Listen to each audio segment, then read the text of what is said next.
Today I want to talk about something important.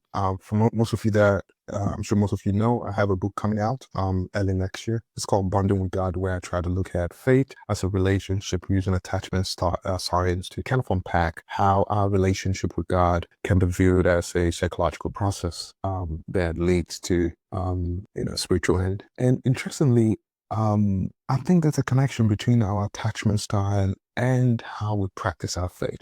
In fact, in particular, one way to talk about that would be to see how attachment style might lap onto our prayer life. For example, someone that has an anxious attachment pattern, you would likely expect that for those people, their prayer would often sound very intense, very urgent, because they're full of fear of abandonment. And so for most of those people, they are the ones that would probably not let go until they feel that God has answered their prayers. That can be very stressful, if I'm being honest. On the other hand, you have those that have the avoidant attachment patterns. For those people, their prayer actually will feel as though, will feel distant. Sometimes it's very polite, sometimes very controlled, with sometimes even little emotion. But what about those with disorganized attachment pattern? Those people, I would anticipate that their prayer would swing between, on one hand, longing for fear, longing, for God's presence, but on the other hand, also fear. There's also a tension with fear. There's also a tension with trust and distrust at the same time because of their disorganized pattern of attachment. But then those that have the secure attachment pattern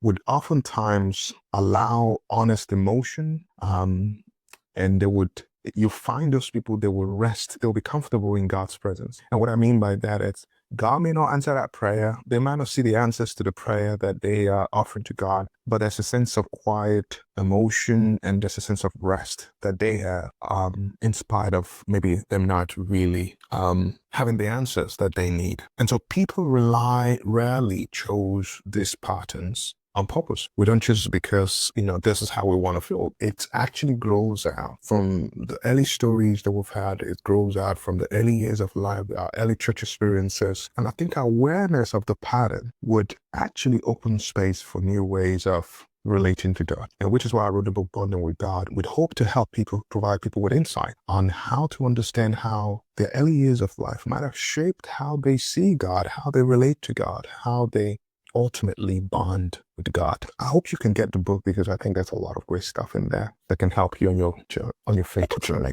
Talk soon. Bye.